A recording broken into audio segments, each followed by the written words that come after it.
మరి ప్రియాత్మ బంధువులందరికీ ఆత్మబంధువులందరికీ సేపు పోతే పారాయణ కానీ ఇంతటితోనే ఆగిపోకూడదు అని నా భావం.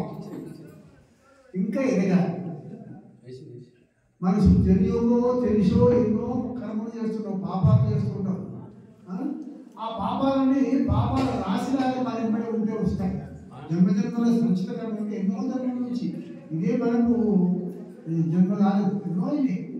అప్పటి నుంచి కూడా కుక్కల రాశి ఉంది మన అందరి వెనక.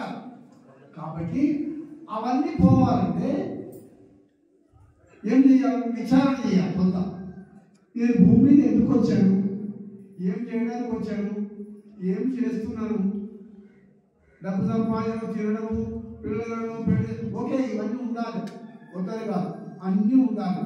కానీ అన్నిటితో పాటు ఈ పారాయణంతోనే ఆగిపోకుండా అంతర్ముఖయాలి.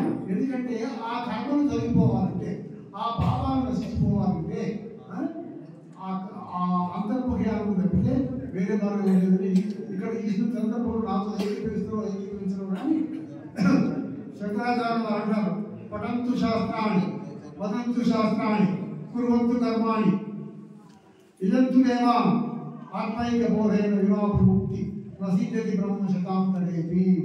ఎన్ని క్రమప్రయాలు జరిగినప్పటికీ అంతర్ముఖయాలు లేకుండా నీకు ఈ కర్మలు తొలగిపోవు, ఈ పాపాలు తొలగిపోవు అని చెప్పడం శంకరాచార్యులు అని చెప్పారు.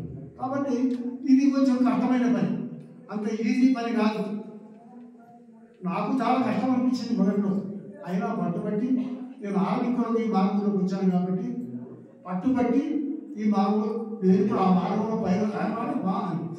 నేను పెద్ద గొప్ప గురువు అని చెప్పడం లేదు. ఆ మార్గం నాకు తెలిసిన వరకు నేను సంధ్యావనం చేస్తాను, నేర్పుతాను.